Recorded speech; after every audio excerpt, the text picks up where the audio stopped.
We're back. My name is Gravity, and on this episode of the Battlefield Show, Julian and I discuss Battlefield 2042 Patch 3.2, a massive update which, among other things, reintroduces the class system to the game. There are so many changes to discuss. The Breakaway map rework arrives. How do we feel about this significantly new design layout for Breakthrough, Conquest 128, and Conquest 64? Class changes and specialists. Are some specialists now better than others with the new changes? More vault weapons appear. The PP2000, MTAR, and M39 EMR make it into the main game. Is one of these completely broken right now? Finally, Claymores and other new gadgets. How have these affected general gameplay? Joining us this week are Twitch streamers and friends of the show, EnergizedNight and ZenaFPS, to discuss all these topics and more. This is the Battlefield Show.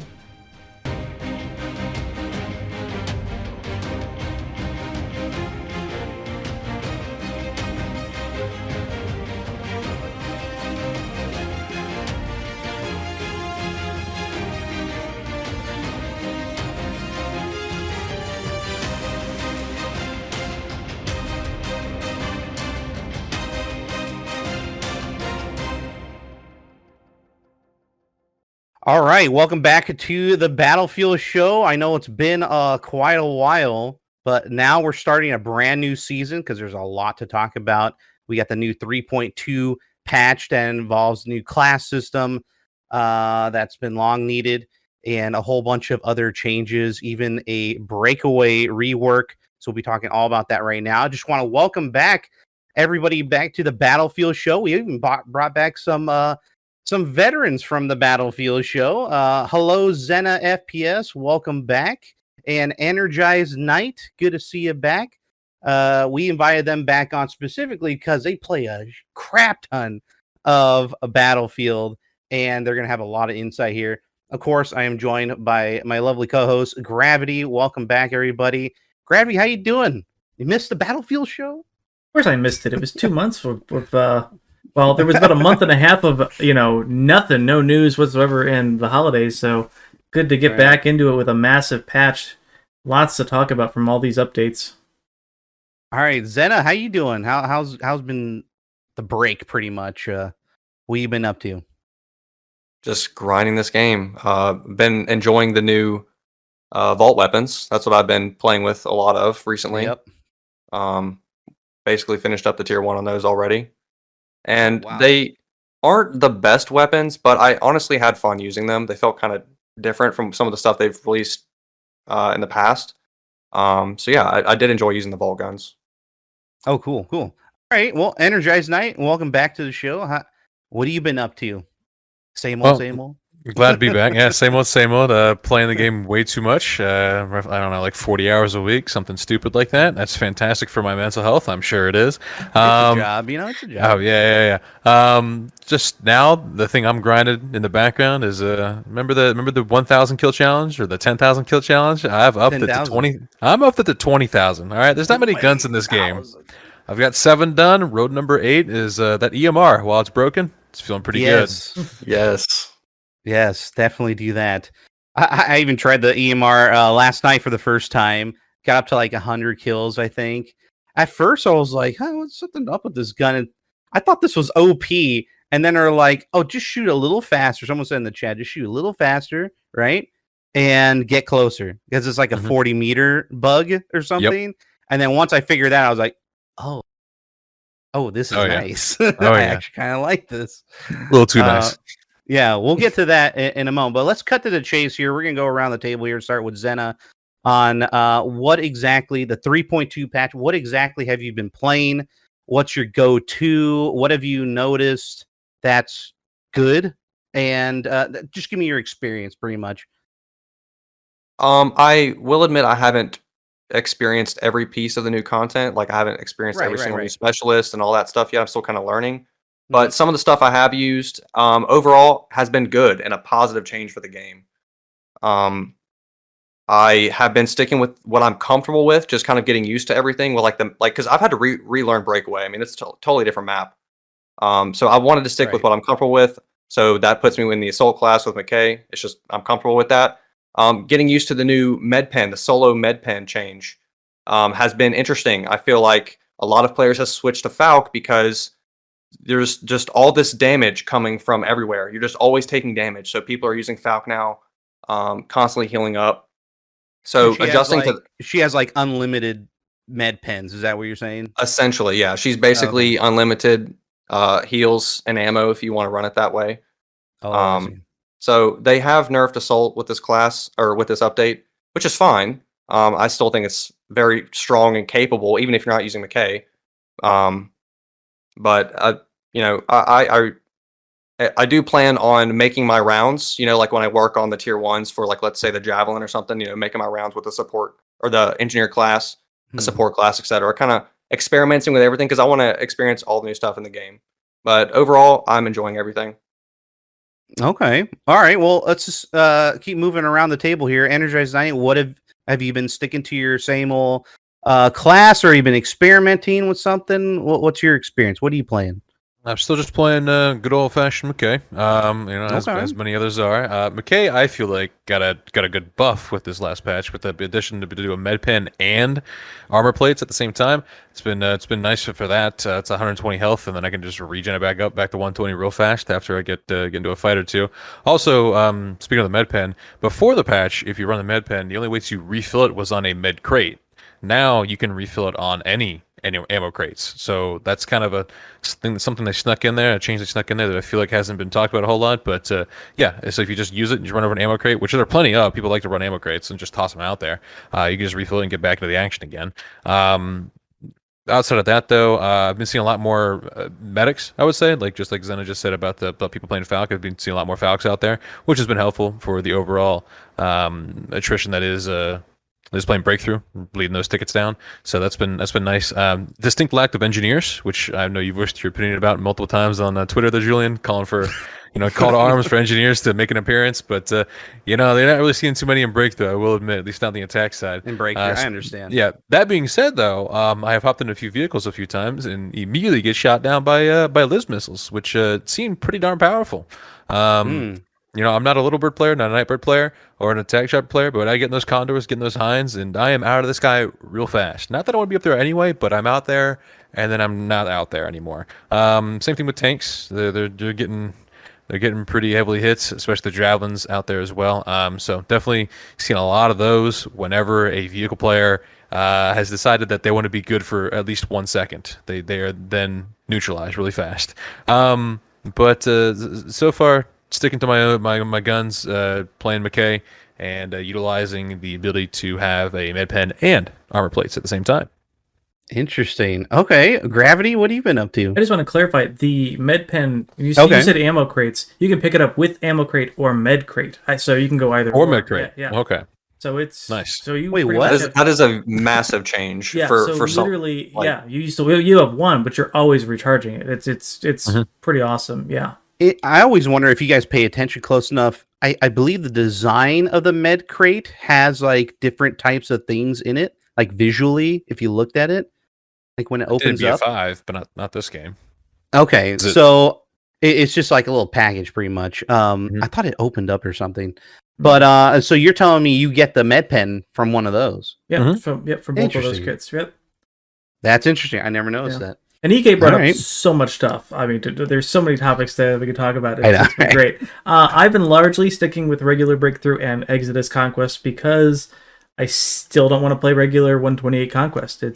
Until all the maps are there, until there's a way that I can rotate and not play the same stupid map 8 times in a row, then I'm not going to play that playlist.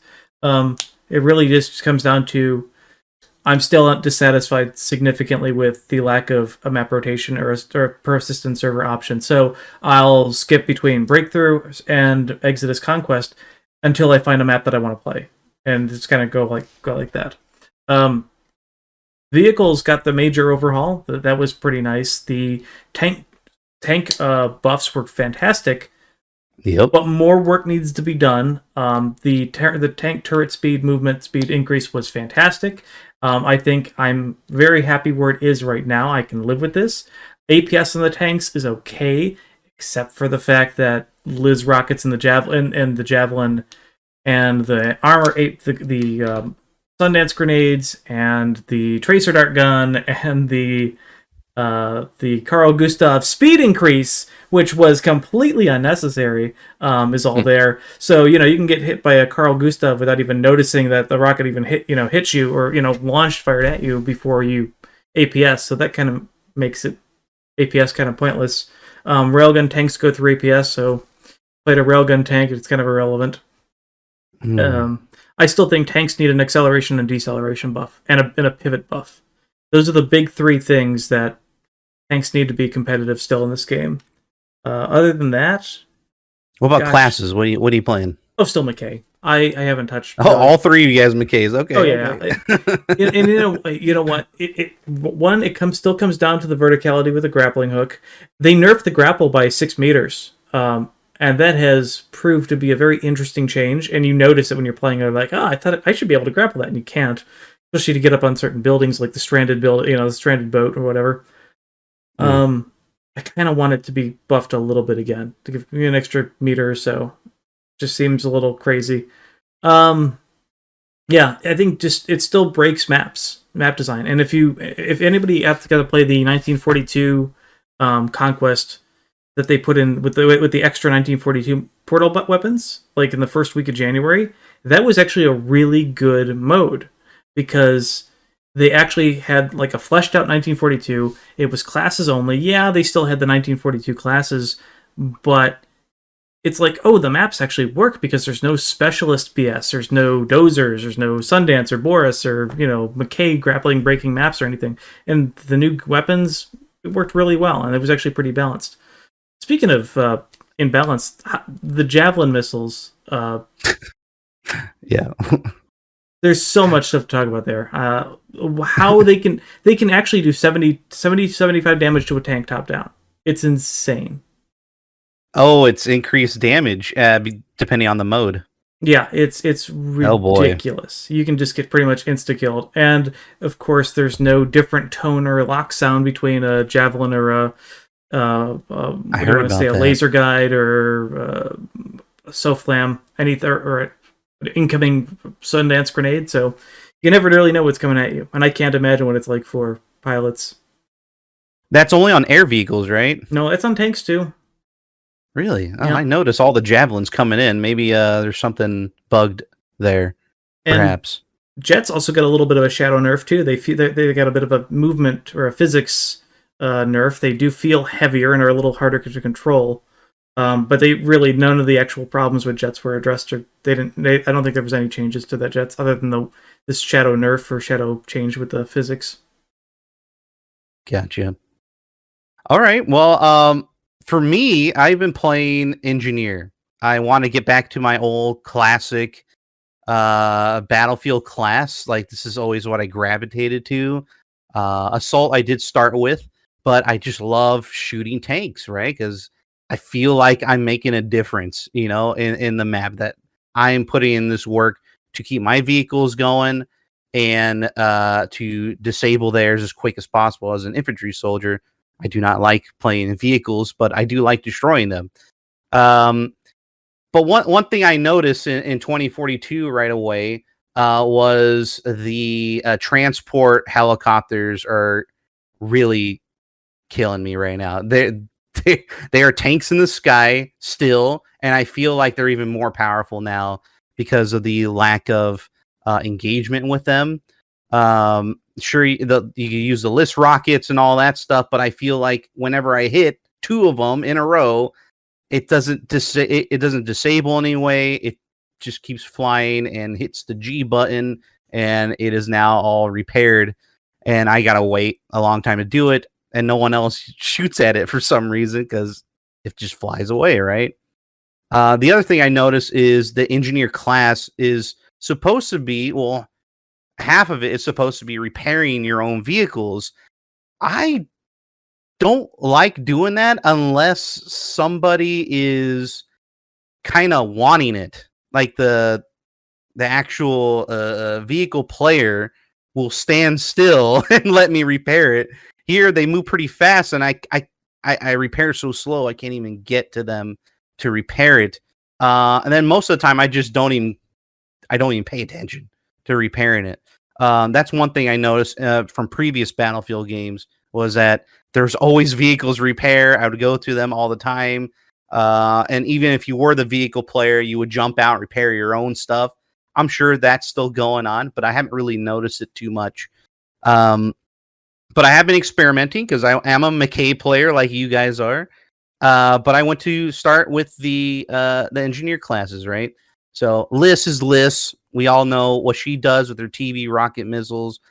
I find her probably the most powerful out of all of them in terms of just doing direct damage to land vehicles. I don't think I do that much for air vehicles that much, unless I get lucky on an attack chopper of some sort. But other than that, I tried Boris, and I feel like he's the most all-around engineer because his little turret kind of helps me out with distracting people and, actually killing vehicles sometimes, which is really funny, especially when they're at like 1 or 2 health left. I killed my first Mav. I put that on Twitter. I saw that. Yeah, I was excited. That was really cool. I saw the Boris turret shoot a tank for the first time today, and it totally caught me off guard because, like, I thought it only shot light vehicles, and I'm sitting here, I'm like, why is it damaging this tank? It just totally caught me off guard. Very interesting change. It prioritizes the vehicles too when they're flying around. I'll go ooh, right, and it'll just go to the jet, and it'll fly away, and then anything else. But it'll prioritize vehicles until some guy just runs into the little 40-meter bubble, I think it is, or something like that. And it'll start engaging. But it's not too overpowered. It's not like it was in the past. So the Borster is like it was. It just does a little bit more damage to vehicles. The other big change on the Borster I know was the nameplate spotting. That's a big help. I like that. I think it should stay kind of the way it is. Then I tried Crawford, and I was like, okay, well, he does like 1,000 rounds per minute with his minigun. Is he going to do anything to the vehicles? And it's crap. I just can't do it. Maybe Gravity. I think you probably tried it a little bit on Crawford.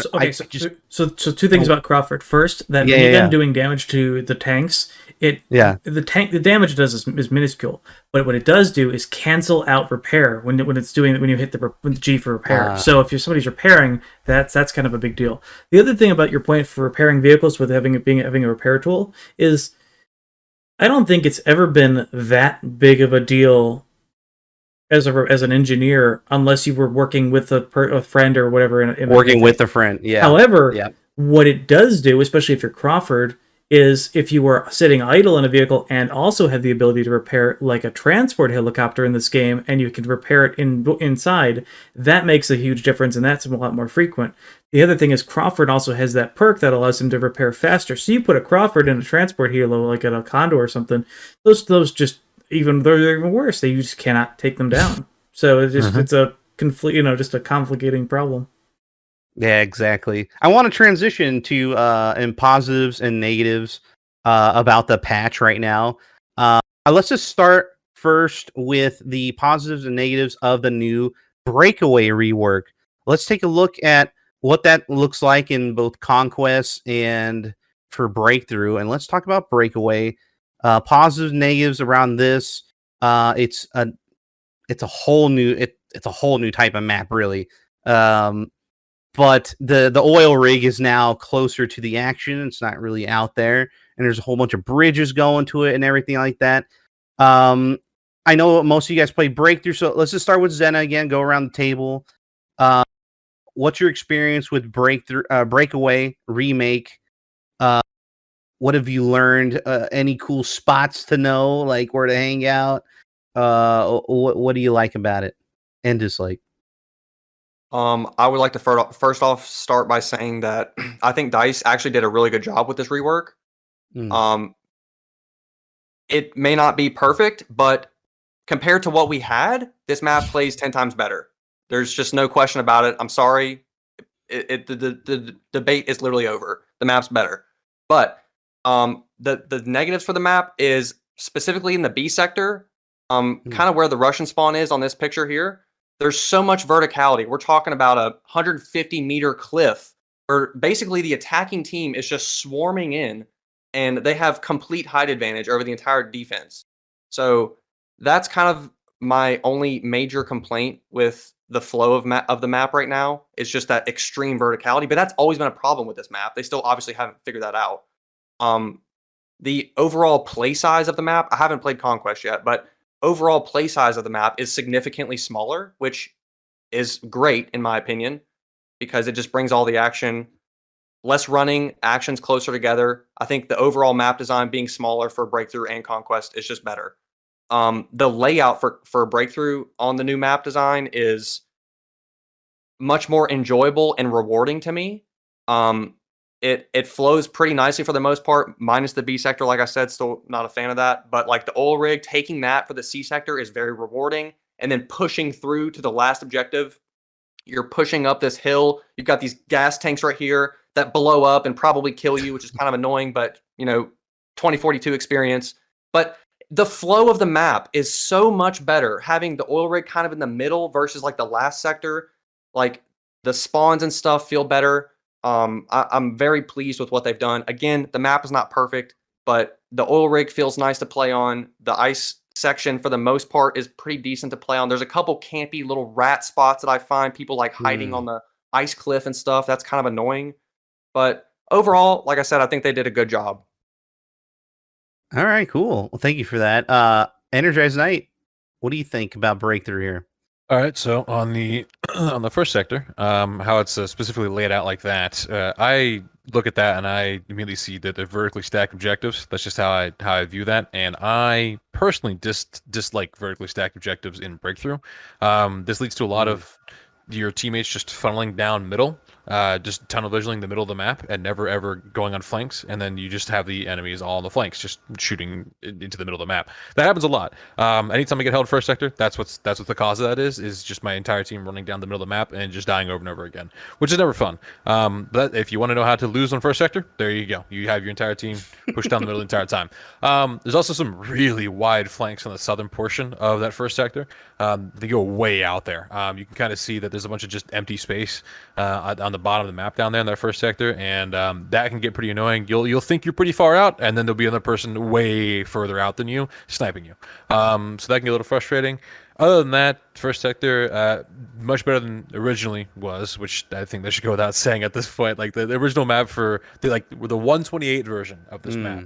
It was really bad, right? The 64-player version of Breakthrough first sector was also bad, but that was more or less the attackers got that sector instantly, so it was bad for the defense, especially those oil silos, canisters, just killing everybody. The second sector on the rework is very much attacker slanted, with them immediately getting high ground, and typically defenders will go to the point, which is on the low ground, instead of holding on the high ground. I've never lost in second sector. I've always gotten through second sector, so that's a really easy one for the attackers to get through, which isn't necessarily a terrible thing, but it's not the best thing, obviously. Outside of that, though, the second sector is just a nice, aesthetically pleasing sector, in my opinion. So there's that. I do look forward to seeing it and then pushing right past it real fast. And then you can just parachute all the way from second into third. Yeah, you can just parachute all the way from second to the third. And on third sector, fighting over the oil rig, there's been a lot of good moments there. There is a lot of verticality there, so McKay, again, is a pretty good pick there. You got the very top of the oil rig, then you got another layer of the oil rig, and then another one, and then the base level. So there's a lot of verticality on that one, and then both the objectives are on the same level as well. So you go above and below them however much you want to. There is a lot of cover around that area as well.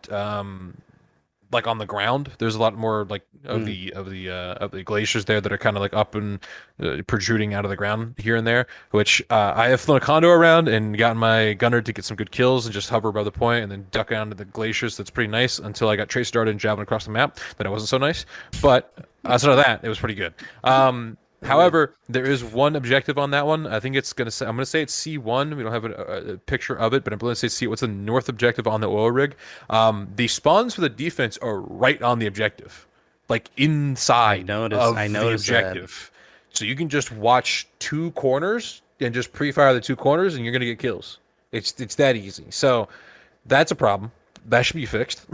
But outside of that, the defense might get shafted sometimes with some of the spawns being pretty far away, and they got to jog up the bridge, and they just kind of, again, with the whole, you're running in a straight line towards an objective, you're going to get mowed down like that sort of thing. That I've seen that a few times happen with the defense.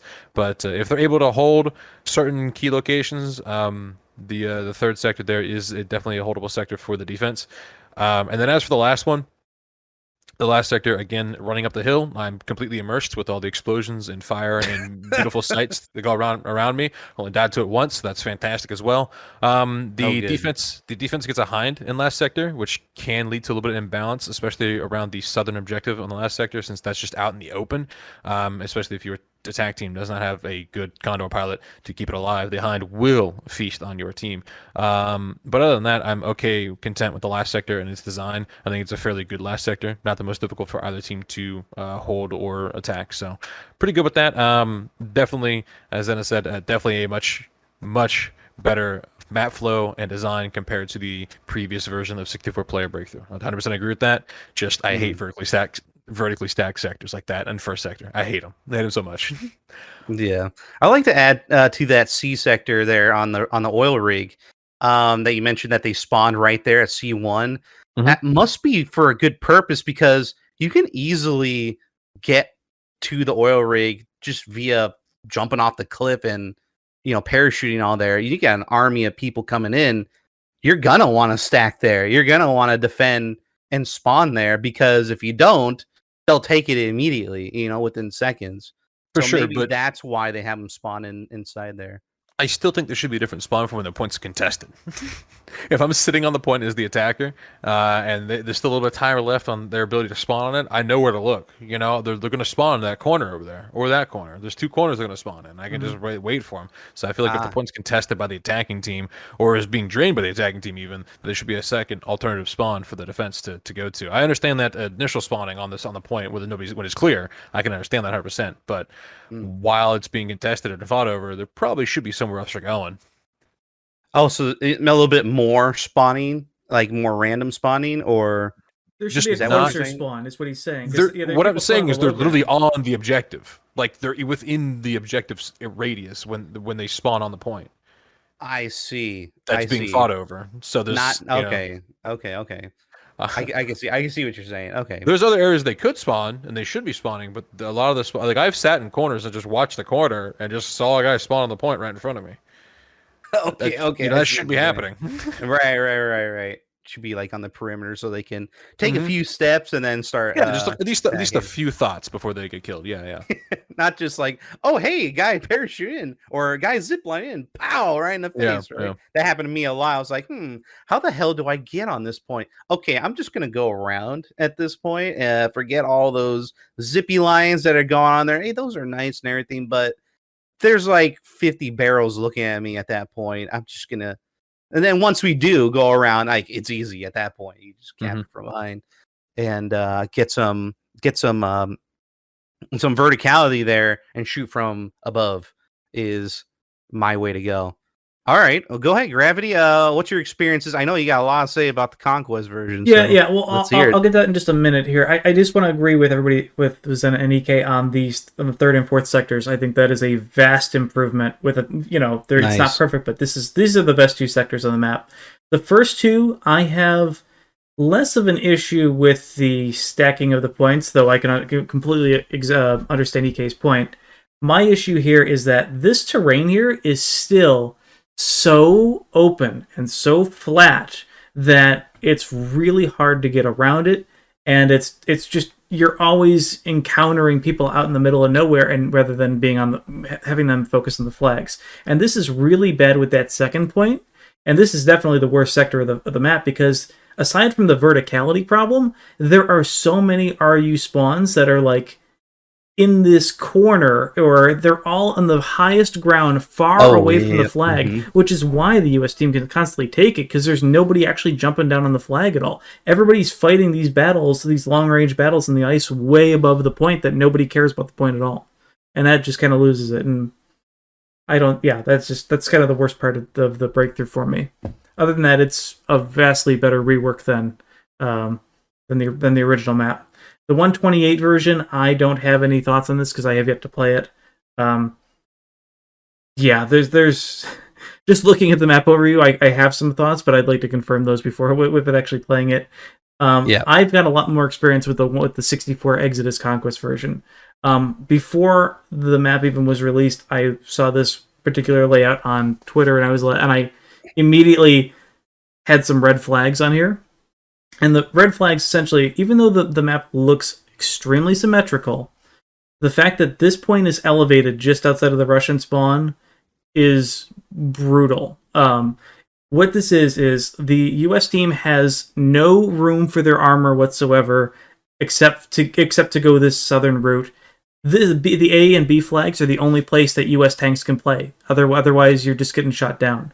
The RU attack helos and scout helos and transport helos, particularly because the Hind is better than the Condor, can just constantly harass and drop troops on E1 and D1. So there's always this vertical push here. And the C1, B1, A1 flag there's always a triple cap of RU, and they are always constantly pushing the oil rig. Meanwhile, the US, if anybody wants to come back and recapture, they have to run up ramps or take those zip lines, and it's just always a constant hide and go seek fight for the RU team on E1, D1 that the US team can never get a solid foothold to press out. Also, the C1 flag, I don't know if anybody's played this mode, is enormous. That is the biggest flag radius I've ever seen. And those canisters blow, and it is kind of wild. I'm not sure if the giant flag radius on the C flag is good or bad at this point. All I know is that the fights there take a while, but in the meantime, there's always still people in E1 and D1, and that's where the trouble comes, because it's the verticality flag. It's hard to root out RU enemies, and even though the infantry play on this map is significantly better than the original version, and probably the 128 version, this map probably has a 70 to 80% RU win ratio. So it's probably better, but if you're looking to win the map as a US player, you're out of luck, I think. Okay. All right. My experience, of course, I play mostly Conquest. Pretty much same experience GraViTy's been going through on 64 player Conquest. That's pretty much all I can matchmake into, because right now there's not a dedicated playlist for Breakaway Conquest, though there will be next week. So they're going to add it there. But this stuff needs to... They keep making these remakes to add as extra content. Okay, it's new content, fine. Make playlists for it, man. Right away. Why do they not understand this yet? Like, you make new toys and stuff. Why can't you have it play it 24/7 at least for a week at launch? Not just Breakaway, not just Breakthrough, not just Conquest. Like, do it for multiple of them. I don't understand why they keep flubbing this. It's annoying as hell. Stop doing that. Also, 128 player Conquest on Breakaway is an enigma. It's almost impossible for me to matchmake into there, so that doesn't exist for me. But I'm happy someone was able to get a screenshot on this on Reddit, so thank you, Reddit user, for that. This is a very, very rare photo of a new map layout with new content that people can barely play. Why are they doing this? But anyway, I mean, just from looking at the 128 here, this is what I expected. Was they're just going to add a couple flags in the glacier, but these are going way out there like that. I think it's E2 and on top right, I believe. That's really far, and that's a huge gimme flag for them. So forget anybody going up there. How would you even get up there without a helicopter or something like that? I don't know. Maybe the back cap would be really good, but I mean, that the main base is right there, so I don't understand that. The other thing I noticed there is D1, just kind of out there. Someone, I know GraViTy asked, like, is there anything there? I'm pretty sure Energized, you said there's nothing there, right? Not on Breakthrough. There's nothing at D1. Yeah, so it's just ice. Can I chime in on one thing real quick? Go for it, yeah. One thing about Breakaway on the on the Conquest side of things, on this layout and the old layout, the US vehicle spawn, it takes, I don't know, 3 or 4 minutes to get the vehicle to the battle because it's so far out there, like to drive a tank or a MAV or even a LAT. And even on the old layout is the same problem. So I think that they need to maybe move the spawn off the top of the cliff and maybe down on that bottom part possibly, because moving the ground vehicles to the main section of the battle has just always taken way too long. The Russian team always has a major advantage on Conquest on this map. We'll find out next week how that is for here. You said you played the 128 Conquest, Zena? Not on the new layout, but I had on the old layout. Okay, yeah, you can just kind of tell where the Russian spawn is and how long, like just the distance between like Russia spawn and like B1 where the flag is. You can just see that. You know what would have been really cool is if, just to take Zena's point here, you see where my mouse here is. If they would have taken that US flag and put it over here, and then changed, like added a second oil rig down here or something, and had the majority of these flags fight boom, boom, boom, boom, boom here. But then you also had 2 flags up on here, and then you had this huge crevice in between so that you had some verticality and you can parachute down on the map. But at least the majority of the fight would take place below, and it would be an even more symmetrical map. This is just all over the place.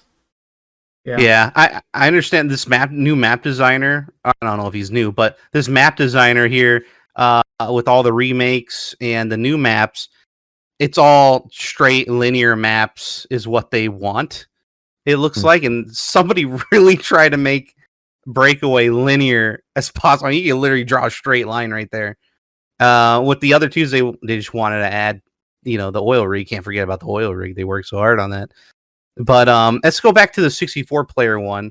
I've been playing this a lot, and I agree with GraViTyXIII. Not at first. I was like, I think it's going to be good. And then, like, literally 2 days later, it's like, this is exactly what GraViTyXIII said would happen. This happens every fucking time, and it's annoying the hell out of me for like, both sides. So, yeah, the oil rig, it's just, there's a helicopter going around that 24/7. I was like, I just fought like 30 people there, and I capped it, and I went to C1 on foot, and then it's gone. It's like they just took it back already. And I don't see many people using beacons or whatever, so I don't think it's that. But there's usually like a MAV parked under it or somebody circling around. So yeah, that's an issue. But man, as a positive for 64-player Conquest here is A and B. I love that so much. I don't know what it is, but the gunfights there are incredible. They're super close quarter. There's a lot of good flanking routes there, but it is an all-out war there sometimes. And it's just like it was in Conquest 128. The AAA sector was basically a nice little TDM. Similar to Hourglass's Stadium was a triple sector there, and that was a lovely TDM. This is kind of like the Battlefield I kind of like. I like this all-out warfare here on those 2 flags. Hell, I pulled out a shotgun there. I wanted to get that new NVK suppressor that they added in this patch, and I started playing with the shotgun. I was murdering people. I was going like 38-0 or something. I was like, this is awesome. I love that part of the map. As for C, I completely agree. GraViTyXIII, it is ridiculously large. I don't understand that. I was like, let me put this in perspective. You see the 2 red bridges right there in the middle, right in the middle of the bridges. If you draw a line there close to C1, that's where you can cap, basically, like down the hill from C1 is where you can start capping, and it goes all the way around the oil rigs. It's just huge. Like, you can see it from fucking space pretty much. I don't know.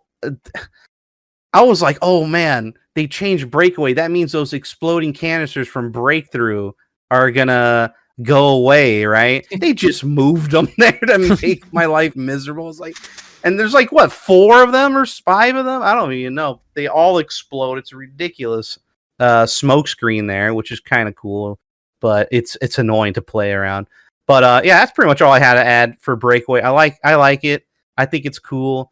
The vehicles are not as crazy as other maps pretty much. I feel safe around A and B. Sure, they circle around there, but there's so much cover. I can shoot, point and shoot, take cover, all that good stuff, and it's really nice. It may not be nice for the vehicle players, but you can see where I'm at in terms of perspective. But yeah, Breakaway overall, like insanely more better. Insanely more better. So anyway, let's move on to some other. Let's just do some like potpourri here, some random stuff that's coming because there's a lot to talk about. Since we're a little bit more than halfway done here, let's talk about some stuff. I know you wanted to bring up RAW. We'll leave that for a topic in a little bit. But I have a whole list of stuff here, so let's just go through it. There's a lot of bugs that were introduced. Start off the vault weapons. Have you guys tried out? I mean, you guys probably be a little bit more knowledgeable than I am, like EK or Zena, about the vault weapon bugs. Can you enlighten us? Either one of you. I don't know which ones have played the most, but what's like the most buggiest vault weapon out right now? There's 3 of them. I'd say the M39 EMR. Zena, what'd you say? EMR. EMR. Yeah, with that suppressor on there, it turns it into a 2-shot body shot or a 1-shot headshot out to 40 meters, and you can easily get collaterals with that too. It's been a lot of fun. Oh yeah, we're gonna use that until it's fixed.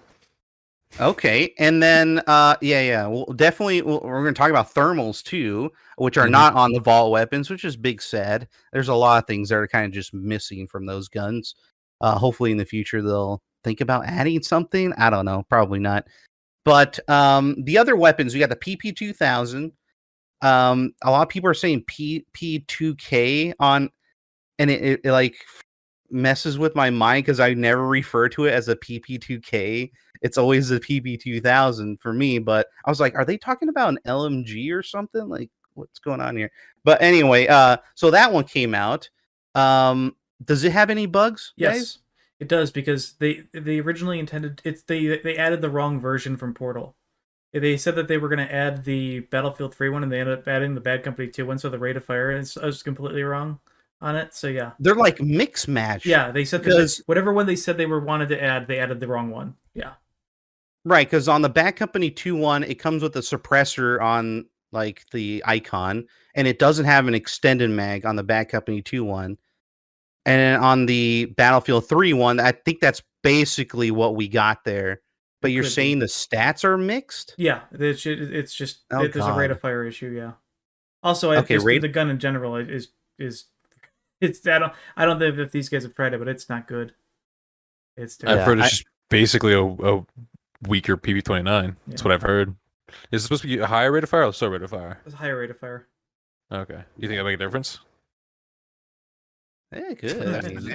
It honestly could. The problem is the TTK is way too low on it. And it's also just a paintball gun.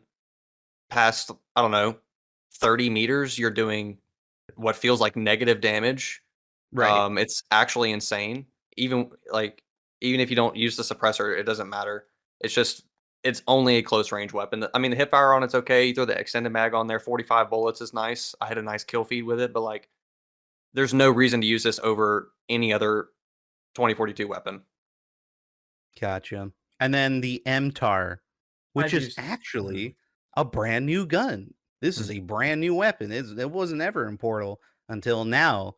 What are you guys' thoughts on this? I used it the first day, and then was told about the M39. But I used it the first day, and I enjoyed it. It wasn't the worst experience. I could have been doing better with other things like the M5 or something like that. But while the drum mags and extended mags are kind of not the greatest, I did not mind using the MTAR as a replacement. The 900 RPM on it, it's pretty useful, especially in close medium fights. Extending range on it though, not so great, but yeah, close medium did the job. Yeah, okay. Is it bugged? No, I don't think so. No. Unless for some reason somebody discovers that the headshot multiplier is wrong. I don't think anybody discovered that yet. But yeah, I didn't try I don't know about that. But I think it's a pretty solid gun. I think it's in a weird place because obviously in the classic Battlefields it's always been considered a carbine. So in this game it's like, oh, it's in the AR category, and its bullet spread is a little higher than other ARs. So it's in a weird place. I think it could be buffed. I think. The drum mag. Just add a drum mag. Like there was a picture of that would it be cool, yeah. with the drum mag on it. I suppose maybe they're like, we don't like that. I don't know. Anyway, let's talk about the thermals. The thermal optics can be unlocked via, I believe, ADS kills only, and they're available on a lot of 2042 weapons. And there's multiple versions of the thermal. There's a close 1.25, I think it is. Like it's just a red dot, or it's a chevron. And that one's like a dark blue, shows bright oranges. And then there's one for like, I believe was it a 4? What's that one? Is that 2.5? 2.5? Yeah, there's a 1.25, a 2.5, and a 6. You're right. And all three of the there's another one for 6 times, I believe, or somewhere around there. Yeah. And those are available, like for example, the Rorsch, the railgun. You can have all 3. You can equip all 3 on that weapon. So that's a 6 time there. That is ridiculous. The view distance is crazy. Even for the goddamn 1.25x, you can see across the entire map with this thing. I believe that has to be an oversight. I don't know, because in the past thermals like had a range. I believe a significantly lower range. Yeah. Yeah, I think they kind of forgot. I don't know, like such a silly thing to forget. Well, 6 times I get you can see further, right? But I think they forgot to do on the 1.25 because you can see past 200 meters with that. Hopefully they'll make a nerf on that. But what are you guys' experience? I mean, I'll start off. I've only unlocked it for the PP Bison, and it's pretty cool. It is fuzzy. You know, it's not clear sometimes, and you can't really see the terrain that much. I thought you weren't going to be able to see the terrain at all, but you can. It's there. You're not completely just blinded.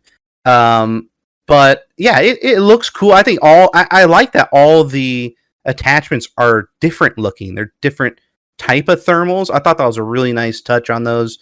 But yeah, it's cool. I just haven't experienced them because I haven't unlocked them all yet. I've been grinding the vault weapons first, and then I'll get to these thermals. But this adds a different type of experience on them, and I think people are just going to get hooked to them, really, like they did in the past, and they're going to use it as a crutch and so on and so forth. So I'm sure these are going to get some significant nerfs, so have fun while it lasts. But anyway, let's go Zena. Start with Zena here first. Have you tried out the thermals? What are your thoughts on that? I don't have a lot of game time with the thermals, but I have been killed by them a significant amount of times. So let me tell you my experience. Number 1, prone LMG with the 2x from 300 meters, not really, probably like 175 meters, just because, you know, the engineer gets the improved accuracy when prone. So I'm getting beamed across the map with an LMG plus the headshot multiplier. I'm dead instantly, can't react. So that's a thing that's happening. Also, six times BSV thermal prone with bipod, also another popular tactic I have been killed by. Very interesting player that is using this tactic, but the PP Bison with a thermal seems pretty effective. I don't know personally how much I'll use these scopes. I just like a red dot. I'm just that kind of guy. Just give me a red dot sight. But I can see on certain maps, like maybe in the dust storm on Hourglass, when that gets like brewing, or maybe like through the tornado smoke, you could see a little easier. So it definitely has its uses. I'm going to hopefully get some more game time. But for now, I'm still kind of new to them. Okay. What do you think, EK? Well, with guns that were previously pretty decent at medium range, like the BSV or the AC-42, I would say those guns are going to be really, really useful for the thermal sights, especially the 2.5x.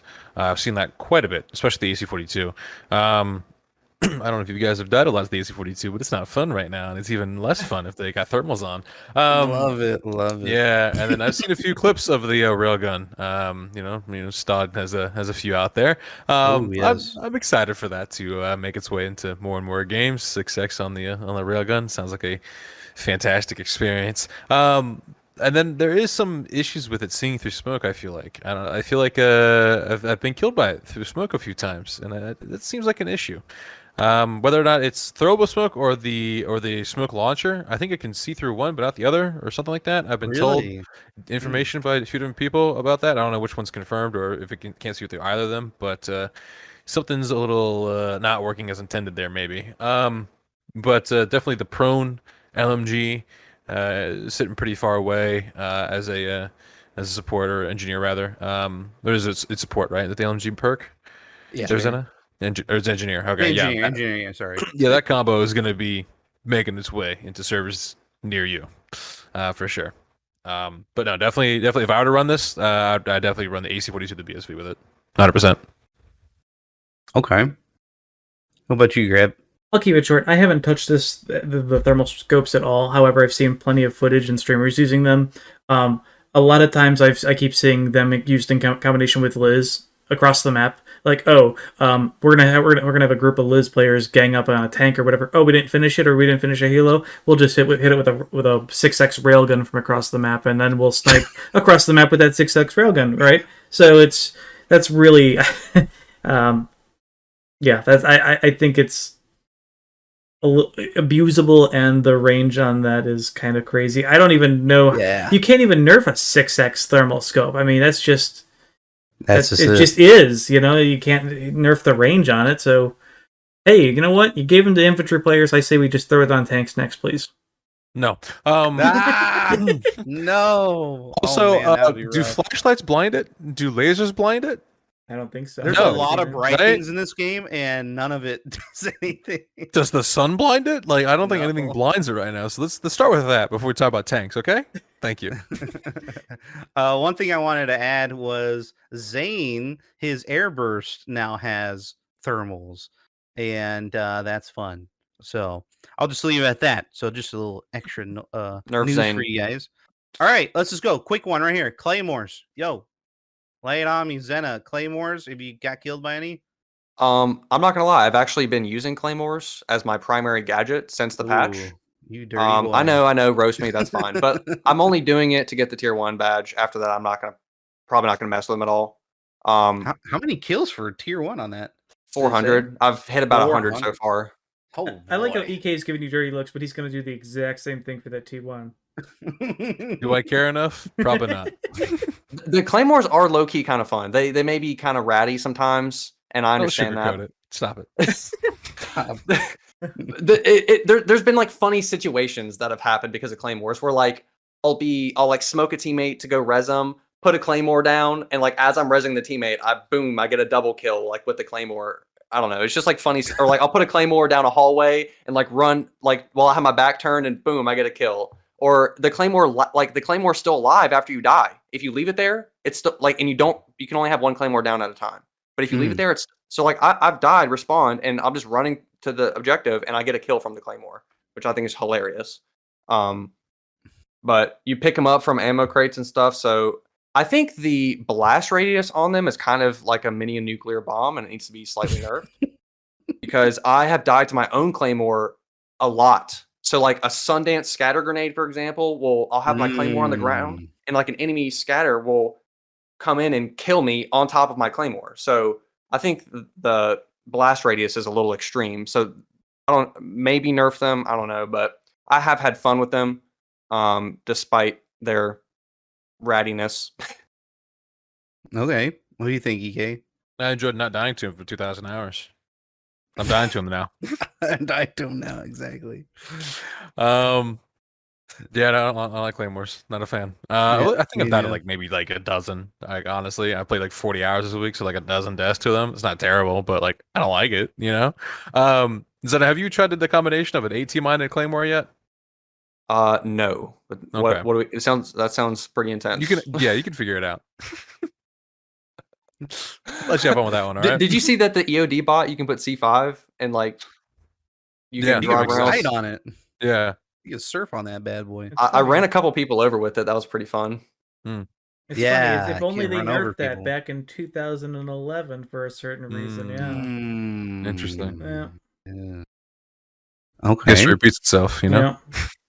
Grav, did you experience some Claymore I've died disaster to stories? like a total of 3 or 4 Claymores in the entire week I've played, and as much as I most hate, of the time. I was Sorry, I didn't mean to I was interrupt. gonna say, as much as I hate Claymores, I think in this game it's a minimal issue, just due to the fact that not everybody's. It's not like in a previous Battlefield game where like you would play Recon and oh, what am I gonna play? Well, I'm gonna throw a Claymore down, or I get 2 Claymores on a map. Like, I think there's just so few people playing the class anyway. On top of that, there's other better things to choose. So they're minimally in the game, and I think that's not a bad thing. So if I'm happy that they're minimally seen right now. Okay. Most of the time, I feel like I can just like kill the Claymore. Like I haven't really been killed by them most of the time because I see them because players put them in ridiculous positions. But like sometimes I'll get killed by them just because I run through the door without checking. Like obviously that's annoying. But most of the time they're really not that big of a deal in my opinion. And kind of like what Gravity was saying, there's other equipment that's way better to use. C5 armor plate. In the SOFLAM maybe in the Recon class. Like there's just better equipment to use than just the Claymore. So I don't think it's a huge issue yet. It may turn into a big issue, but right now I don't think it is. It's also map design that kind of limits them too, because in a previous Battlefield game where you'd have even flags and even points and people would be scattered, they'd be more effective because people would be kind of like zerging around different alleyways. In this game, there's these hot points that are definitely kind of like choke point controlled, like on exposure or on breakthrough, and it's like, yeah, you can lay those Claymores down in one of these hot zones or whatever, but they're just going to get nade spammed or scatter grenade or C5 to rocketed. They're just going to blow up no matter where you put them anyway, and that's if you want to put them there. Yeah. My experience for the Claymores is similar to Gravy's. Only been killed by like maybe 3 or 4 of them. They kind of scare me too with the red lasers that point out. I'm like, right, and then I find out it's a friendly because the blue is not there around the corner. I was like, okay. Whew. But I placed some down, and one thing I noticed is that they kind of just dissolve through the map. Have you guys experienced that? I put it down like on the oil rig, and it just kind of slowly went through the map all the way down, and it was like gone. I couldn't find it anywhere. So I was like, yeah. Well, what were you saying? I've had an issue where like I'll place it, but the Claymore like lasers are pointed straight up at the sky. I've seen that, yeah. And then like also some of the you should be able to lay it basically anywhere where the ground is flat, right? Like on smooth concrete or something, or like inside of a trailer. Like the red trailers in the first sector of Breakaway, with those like skinny holes in the wall. You can't lay down the Claymore on the flat surface. You have to lay it on like the white edge of the trailer to lay it down by the door. Just super weird. I don't really understand if that's on purpose or if it's a bug, but I think it's a very strange issue.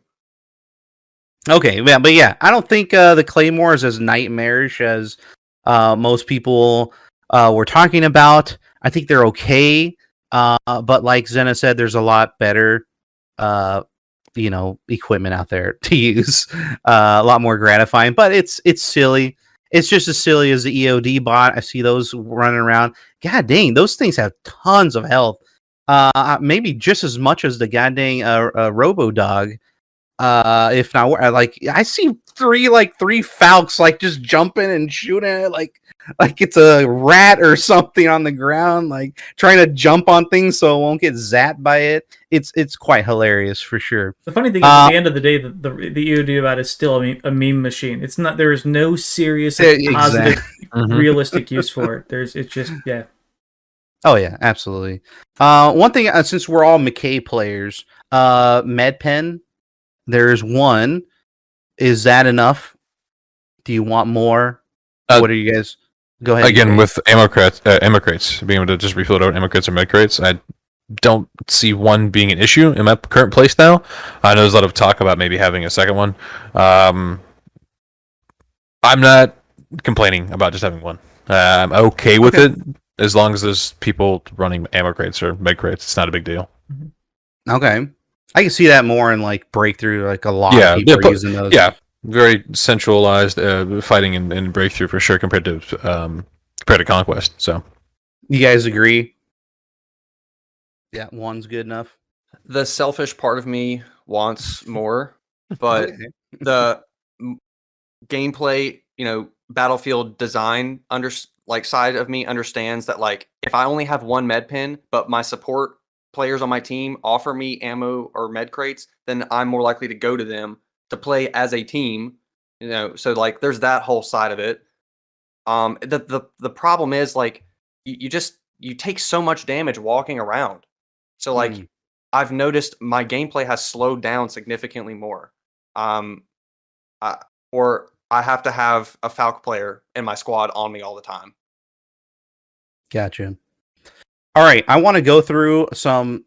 We're going to wrap it up here real quick, but here's some things that DICE is going to change in the future. There's some bugs that a lot of people and some changes that people don't really like. The number one thing is the ADS speed that's been affected by extended mags and drum magazines. Those are being reverted. Although the weapon designer it wasn't clear why he wanted to do it. He just felt like he wasn't sure, but he did it anyway. Okay, weird. But he says he wants to obliterate the drum magazines and the extended mag. He hates them. He hates them so much, and he wants to do something else. So look out for that. But as far as we know right now, the ADS time is going to be backtracked. Okay, so don't worry about that. The other thing is some sort of jump-related bugs. Sometimes after a third or fifth jump, and fall, and that too. You're kind of floating a little bit, so that's a bug that they're going to change. The parachute stumble kind of animation, or usually it happens after a parachute. Any type of little ledge you want to automatically vault over, you're going like this, for some reason. And it happens multiple times if you're near a little rock or stone, and it messes your thing. They're going to fix that apparently. Hopefully remove it. I mean, I don't want it there, for, stumbling just after a parachute. I think it's kind of dumb. There's also a sprint and trigger delay for assault rifles, specifically. So that was not intended. And so I think they're going to fix that. There's also a very odd, I haven't got this confirmed by anybody, but I saw one YouTuber talking about a class change bug via the Angel crate, the call-in crate that comes down, or the loadout crate. Apparently you can interact with it, go to the escape menu, click on any class you want, and you can play any specials you want after exiting it. It's very odd. Yeah, so you can you can remain the same, right? You can be a McKay, but have a dozer shield kind of thing. But you won't have your grapple hook. You'll just turn into a dozer, but you're McKay. It's kind of odd. So they're looking into that one. Also, the dozer shield, speaking of that, you can use it while prone, which is unintended. So they're fixing that as well. So yeah, a lot of things they are aware of. So this is very good. I like their response rate on fixing little things, especially very negative things like the ADS speed. I like how they're really trying to fix that soon. So yeah. Oh yeah, there's another one with the grapple hook. I know Energized Knight kind of educated us about it. He was just kind of on the oil rig and used his grapple hook and went onto the ledge and then just died immediately. There's some sort of weird hit detection going on. I'm not sure if they're actually addressing that. I'm not sure if they did. Did you hear anything, EK? I haven't seen anybody respond to it anywhere, but I'll be on the lookout for it. Yeah, I know there's another one with Sundance, where just you're flying along, you hit an invisible wall, and you're dead. I've seen that before too. Oh yeah, that's another good one. So Catalyst, friend of the show. But the McKay one in particular, I've had it happen twice so far. So I've had that one happen a couple times as well. It's very strange. It's like the speed inheritance. It just doesn't go away from the grapple, and you just fly into it. It's just another hidden McKay nerf. Okay. We could go into overtime if you guys are willing, but let's wrap up the show here. Zena, Energized Night, thank you so much for giving your insight on the 3.2 patch and the breakaway rework. Thank you so much for coming around. GraViTyXIII, it's been a long time. It's good to have the Battlefield show back. We'll do another one hopefully next week or the week after. We'll get new guests on. And yeah, we'll be back soon with another episode here in season 5 of the Battlefield show. Thank you guys so much. Zena, any last words? Go for it, man. Where can they find you? All my socials are ZenaFPS. I'm on YouTube, Twitch, and TikTok and Twitter. I stream every week and upload basically every single day. Yeah, Zena's TikToks are blowing up. You guys should go check those out for sure. Energized Night, where can people find you? Obviously on Twitch, yeah? Obviously on Twitch, Energized Night with a Z everywhere. I've been doing a masterclass of avoiding sunlight over the last 2 or 3 months now, so I've been streaming way too much and going outside even less. So that's where you can find me most days is live on Twitch. Yeah, GraViTyXIII, where can people find you? GraViTyXIII. That's GraViTyXIII on Twitch and GraViTyBFTV on YouTube and Twitter. Sweet. You can also find me on Twitch and YouTube. The Battlefield show is also on YouTube and Twitter. Go check it out. You can also listen to this on any podcast platform of your choosing. So go download the podcast now, leave a review, leave a rating on there, as it'll help us out throughout season 5. Thank you guys so much and have a good night. We'll see you soon. Bye-bye now.